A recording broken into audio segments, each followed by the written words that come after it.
pronged effort that we have to look at in our community. Ourselves first, because we're killing each other, and address what's going on tonight. So I would like to thank everybody and ask, lastly, for everybody's support as we struggle like some of the colleges and other African American institutions. We're looking for support. This is our 54th year of existence. So we need everybody in here in order to maintain your support. We've had ministers here that have supported the cause, but we need everybody. And lastly, in the tradition, I need to acknowledge one of the board members that I pray for nightly, and that's, I seen him come in earlier, Mr. Adams. And he worked with Ms. Saunders for years, and I see him here this evening, and I want to pray honor to him. And want everybody to remember, we have this facility, we want to keep it going. If any way, expertise, money, or otherwise, please help us, join us in the battle on the front line. All right. That's right.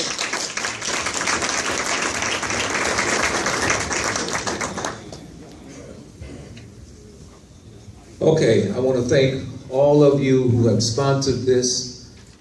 This is an event that's obviously very historical. This gives us an opportunity to talk to one another. We certainly don't want another hands up, don't shoot incident in Columbus. We don't want it ever in this city. So what we want to do is work toward the production of justice. And that's what we're here to begin, is that dialogue that will lead us in that direction. So we're going to be honest. We're going to tell the truth, and we're going to tell it just like it needs to be told.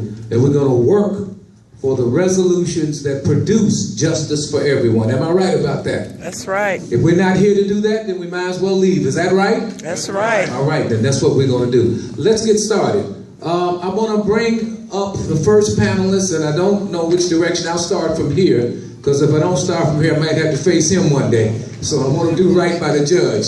Let's bring in Judge James Green.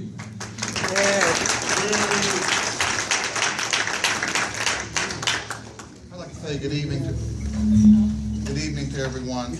You can hear you. You can pull your mic. I'd like to say good evening to everyone. Can everyone hear me okay? Yes. Okay. I'm pretty excited about what seems to be going on here, and I guess I want to encourage those in the audience to not make tonight just the first and only night of what it is that we do. That's right. Because the conversation can't start and end tonight. It has to be ongoing.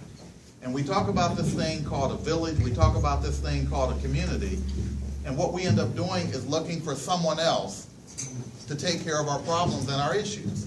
And we can't depend on others to do it. Everyone in here needs to be an ambassador, a self-appointed ambassador, to be a contributor to try to address these issues that we're trying to deal with. So I want to encourage you to not stop the dialogue tonight. Let's keep meeting.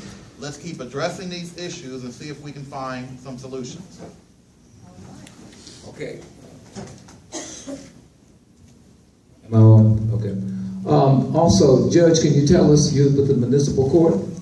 Yes, I'm on the Franklin County Municipal Court with 14 other judges, and we handle the misdemeanor crimes, most of your traffic matters, and a number of civil cases. We review and approve search warrants for the 28 or so law enforcement agencies here in Franklin County.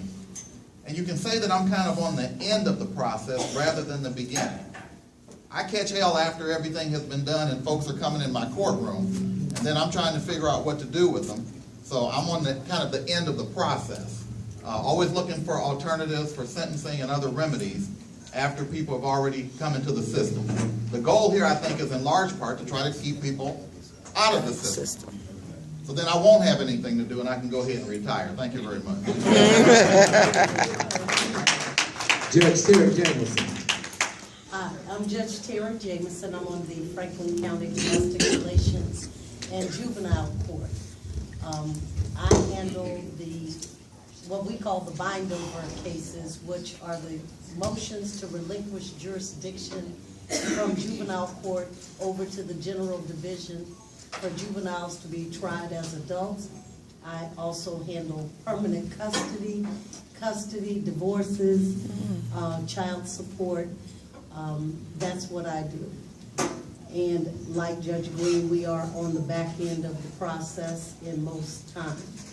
One thing I would caution, if you as a parent get a call that your child has been arrested, advise your child not to make statements to the police without an attorney.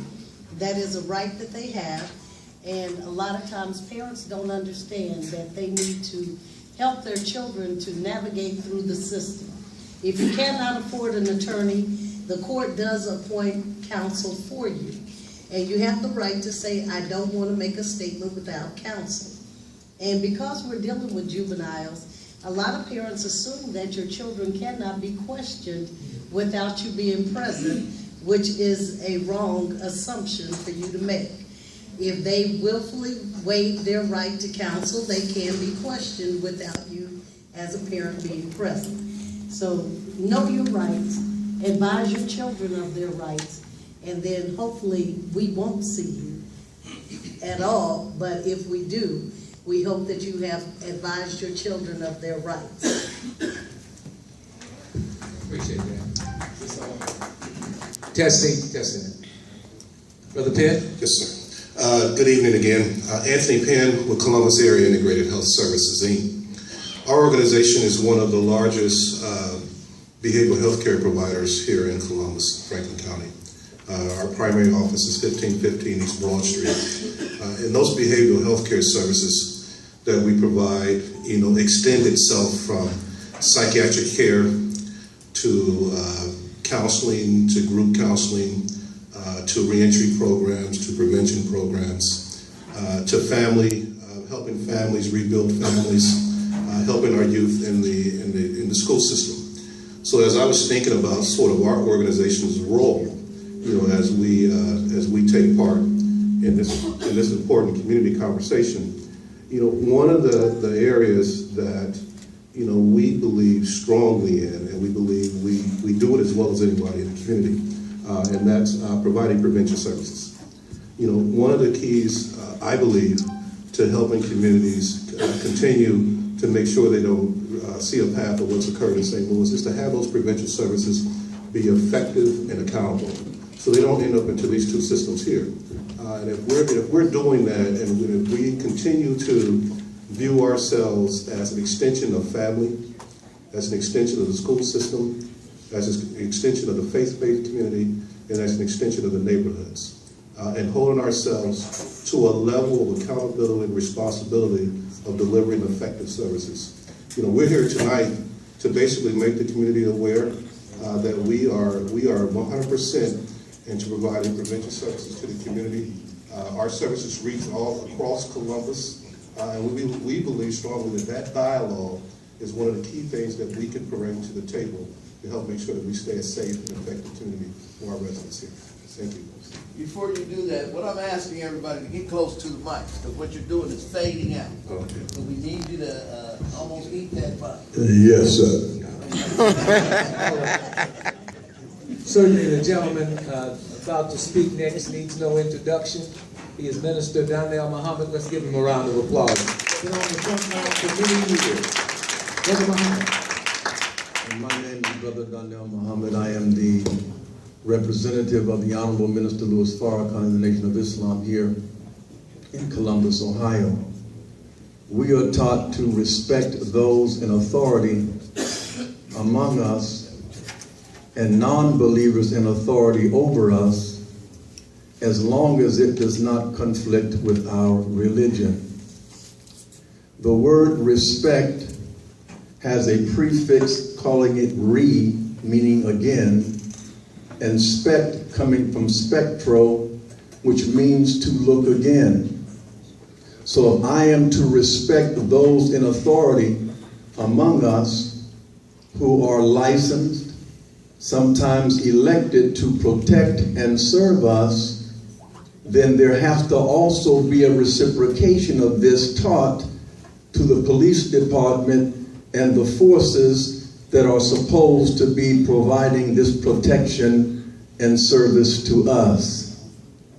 It is a shame before God that we as elders in the black community in particular have to teach our young people how to respond to a police officer into almost a servile kind of position, a demanding kind of position, when in reality there should be a transformation, a reformation of the whole criminal justice system, to the point where they understand and respect that we are human beings, a part of humanity. That's and right. There should not have to be sidebar sub-training for us to learn how to respond to them, when in fact they are supposed to be serving us. And until we reach that point of understanding and start at that point,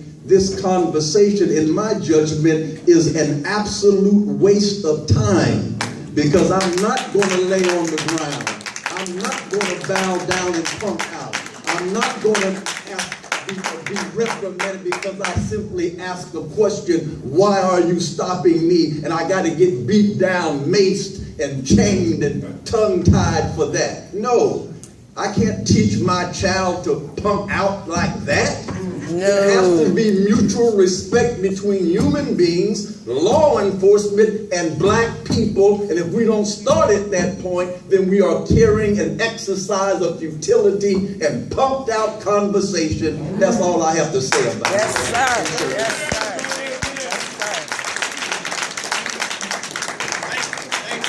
Hands up. Hands up. Yeah. Don't Hands shoot. up. Don't shoot. All right. All right, Dina Overking is with the City Attorney's Office. Thank you. Go to the mic. Thank you. That is hard to follow. My name is Dina Overking. I am with the Columbus City Attorney Richard C. Pfeiffer Jr.'s office. I'm legal counsel for the Columbus Division of Police, which basically just means that I give them legal advice. So I tell the police what they can do, and I tell them what they can't do, and hopefully they follow my advice. I'm very pleased to be here tonight, and I look forward to the discussion, and I'm very excited for this exhibition. So thank you for having me. Representing the Columbus Police Division, Deputy Chief Quinlan. Thank you, sir. My name is Tom Quinlan. I'm the Patrol Deputy Chief. I appreciate you having me here tonight. As the judge mentioned, he feels he's kind of at the end of the process. A lot of people view the police as the beginning of the process. And a lot of people associate that with a negative interaction, a traffic ticket, arrest for domestic violence, whatever. What I want the community also to understand is that for every officer in here, for every one negative interaction they have with police and enforcement action, they have dozens of positive interactions with the community. And that's what this is tonight, is an opportunity for us to have another one of those positive interactions with the community and answer questions, alleviate some concerns. The people that are law enforcement in this room, every one of them have been trainers for years. They train every police recruit that comes through the academy. Director Stewart is here from the Department of Public Safety. He is a retired sergeant. I believe, Director, you have about, is it 16 years at the academy alone? 16. 16. He's trained over 900 or 1,900 officers or more than that. Officer Page, Officer Shaw, they're going to go over tonight with you the ABCs of policing. I think a lot of people know what we do. You know it from seeing it in the community, you know it from talking to friends and neighbors, you know it from watching TV, wherever you learn that from. A lot of people don't always know exactly why we do what we do.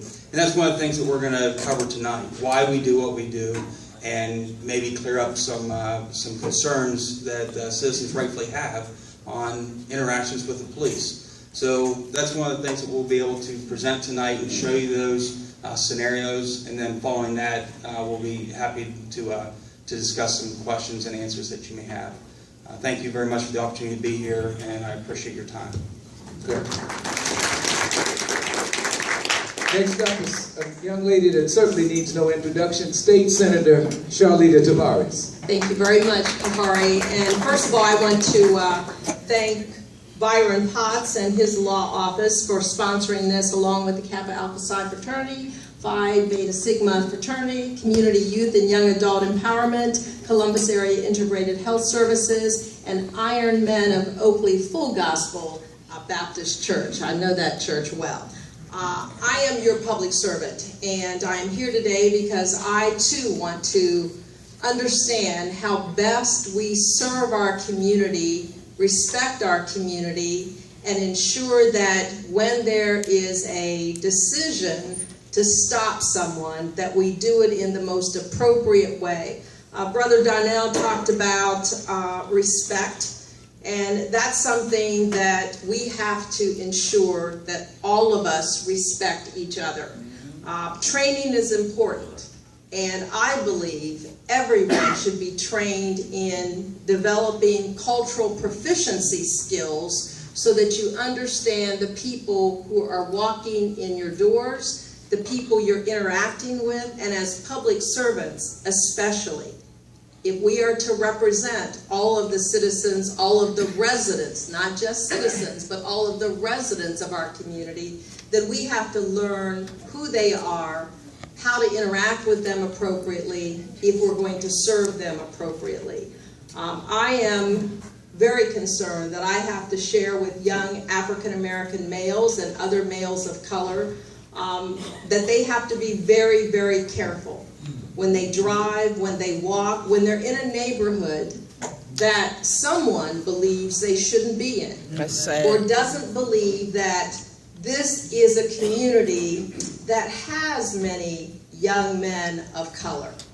I have a young man that works in my other office who kind of looked like this Dante character that's still out on the run for that horrendous crime that was committed, that he's alleged to have committed, because he has his hair in dreadlocks. His face is shaped similar to this gentleman, and I let him know when I went into the office, please be very careful, because people of different races do not see detail in other races of individuals, races and ethnicities. So if we know that, then we've got to do a better job of getting people to be as safe as possible, particularly our children. This young man, I want to make sure that he lives. I don't want him to be picked up, and I don't want him to be suddenly making a movement or protesting and someone take it as a negative or that he's being threatening. For me, I serve on the Public Safety, Local Government, and Veterans Affairs Committee in the Ohio Senate. So we see all of the policies, all of the laws that people are proposing around law enforcement and around stand your ground.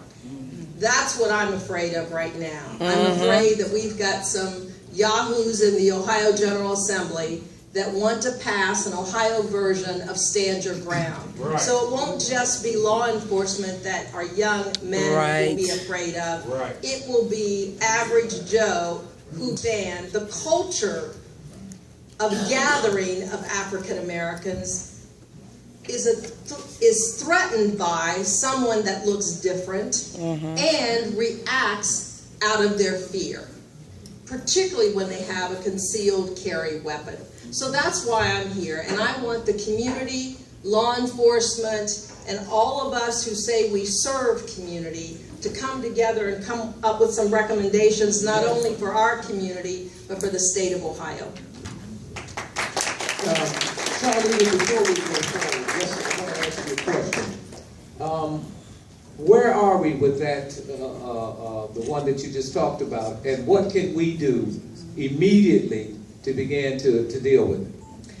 Right now, the bill has passed out of the House of Representatives. We are afraid that it is going to pass in the Senate in what's known as the lame duck session, right after the election, between November the 4th and December 31st. What does the bill actually do? What does it allow a person to do? The bill basically allows, it goes beyond what used to be the law here in the state of Ohio, that if you were in your home, if you were in your car, that you could use force if you felt threatened, if you felt that your life, your family, exactly, deadly force. Now you could be anywhere, and if you felt threatened, you would have a better chance of not being found guilty of a homicide.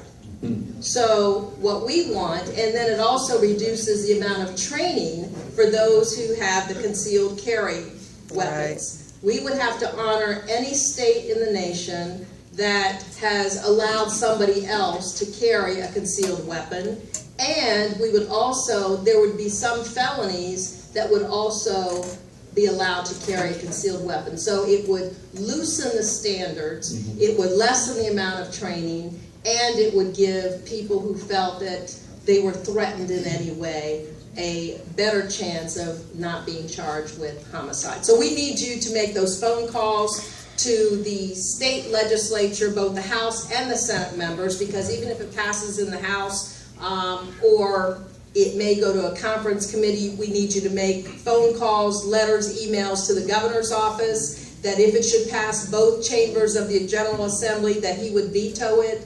This is critical for our community and communities of color, communities of poverty across the state, so we need your help.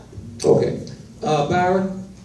Yeah, what we would like to do, young folks, if you want to come up here, and you can have some seats up here so you can sit. If you don't mind sitting on the floor right here, because we're running out of chairs and space. And you're welcome to come up here, because we want you to hear this. You should be right here on the front line, and please give up some of your elders an opportunity to sit down. For older people to We want you to hear. If any young person wants to come up here, because we really want you to hear this. Yes. It's important that we... That mic, can you bring that mic over here? Because we're going to go to questions and answers. Yeah, thank you. Okay, let's go to the Franklin County Sheriff's Office. We're glad to have Captain Turner. Captain Turner. Thank you. I don't believe I need a mic. My voice carries quite well here. I would like to say thank you for allowing me to be a part of this panel here. I'm here tonight to represent Sheriff Scott in the Franklin County Sheriff's Office. We are the second largest agency within the county next to CPD. Our primary job is that we do all the incarceration. And as Judge Green said, there are 28 other agencies within the county besides us. So sometimes when complaints are made, you talk about an officer did this. And sometimes our question is, which agency was he with? What department? Because there's 28 other agencies. So the thing is, you have to be specific. And with us, you know, you talk about hands up, don't shoot. To me, communication is important. You have to have that. So, as Judge Green said, respect has to be given here. So, having said that, you have to be able to cooperate. Cooperation and communication are two big things. Sometimes cooperation is not always given. Yes, sir. And being with the Sheriff's Office here, we strongly believe in trying to educate the public. Right. So if you would go to our website, we have various programs that our Community Relations Program offers. So we put on a Citizens Academy, which I would encourage everybody to take a look at that. Because what we do is we provide to you some of the training that our officers have to go through. So on there is a list of criteria of things that will be covered there. So I would encourage you to take us up on that. Make an appointment to come and attend one of the academies there, for the Citizens Academy there. Besides that, we have the Civilians Response to Active Shooting, where we will have our SWAT team come out and they will work with you, educate you. So we go to colleges, we go to schools, we go to businesses, we go to house worships. We're here to try to provide you with information there. We also have a program for senior citizens It's called SALT, which is seniors and law enforcement together. And we try to educate them on certain things. So I know they have a lot of safety concerns, so we try to work with them. As far as neighborhood watch programs, we will come out, we will help you with that. We have another program called RAD, which is geared toward women, which is the grade progression defense. And with them, we'll teach them defense tactics there. So we are willing to work with the public. So we encourage dialogue, as Judge Green said. There needs to be a lot of dialogue tonight. These meetings, they need to occur quite often. Yes. So we need to be involved. We need to know what the community's concerns are so that when we go back to our departments, we can get with our officers and say, hey, these things need to be corrected. We need to work on things. And as they stated there about training, our patrol officers, we have all 80 of them have crisis intervention team training. So they are getting better with dealing with the people who have mental disabilities and handicaps. So we are working to bridge that gap a whole lot better. So we are trying to provide training to our officers. We're also willing to provide you with specific education. Okay. So what I did want to acknowledge, though, not to cut you up, but I was to cut you off. But Zach Scott, the sheriff, was here, and he did come and thank us for having this, and I want to acknowledge that he did come, and he had another obligation, so I appreciate that. And he has his staff here, and I definitely want to put that on record that he did show up, and he thanked us for allowing an opportunity to have his department here. Okay. All right, Captain Turner, thank you. James Ragland with the Oakley Full Gospel Church. Brother James, you can use it. Good evening. The popular song says, I'm a movement by myself, but we're a force when we're together. That's right. I want you to look around, and what you'll see is not only these community representatives that are in your booklet, but there's city folks here, there's police officers here, there's sheriffs here, there's educators here. And together we can get to the bottom of this. Yes. We've been talking throughout the community, and this session was birthed out of a Sunday school class at the church. Yes, it was. And one of the reasons that we wanted to do something like this is because we feel like, as the church, as the body of Christ, we need to be more relevant to the community. We need to make sure that we're using our resources to give back to the community for relevant things. What are you going to learn here tonight? And one of the things that inspires me the most about all of you being here is these young people. Yes. A lot of times we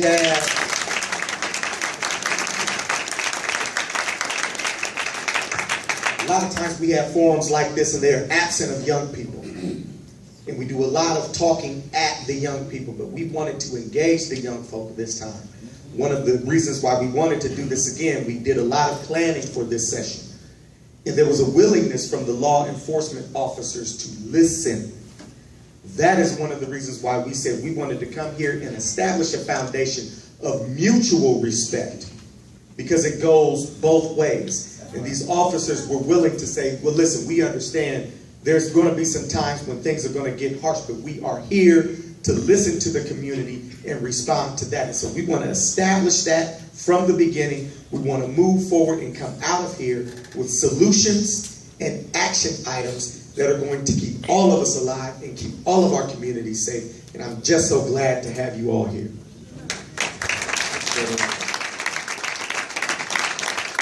All right, we're going to move right along. We're going to ask everyone that if there's a vacant seat, please take it. We're trying to get as many people seated as possible. If you have a vacant seat next to you, put your hand up so somebody can come take that seat. There's one here, a couple around. Got about 4 or 5. Okay. All right. Does anybody want those seats? Apparently not. Okay. Well, if there's a seat, grab it. Let's put it like that. All right. Next up is Napoleon Bell. He's the executive director of the City of Columbus Department of Community Relations, and he has a very short, special presentation. Brother Bell, give him a round of applause.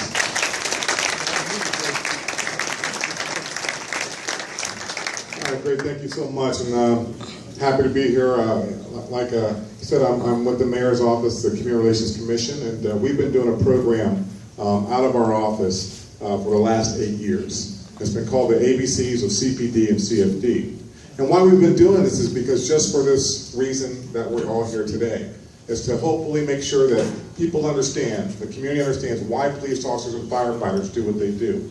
But also, on the flip side, to make sure that the police officers and firefighters understand the perception of what they do and how it makes them feel. Because there are those times when things can happen, and you know, even though the officer might do everything right, but the fact is, it made you, the community, made us feel very bad or very different, or very, you know, not disrespected, as we spoke of.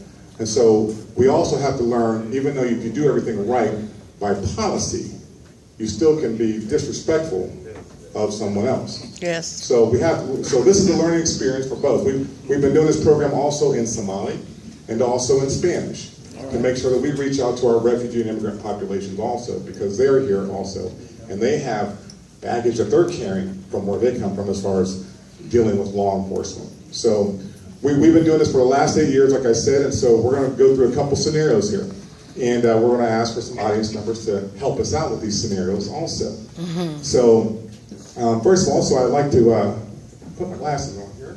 I would like to, first of all, thank Director Bob Stewart, you know, for being here. And also I saw Councilmember Craig. Yes. There he is, Councilmember Craig. Thank you for being here.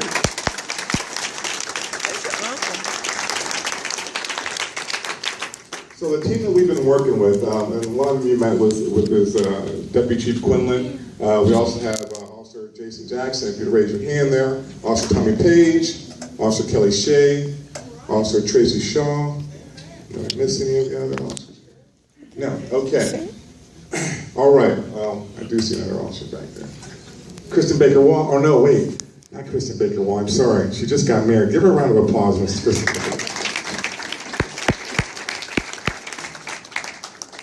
Okay, now this first one, if Tommy Page, if you would come on up, and if you want to lead this, I will,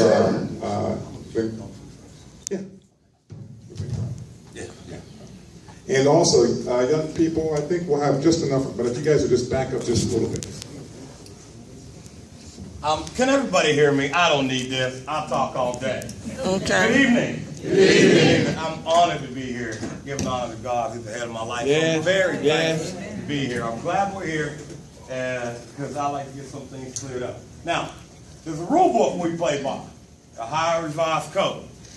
Supreme Court, we have rules. Sometimes people don't understand the rules we play by. I'm a pretty bright guy, but I don't know it all.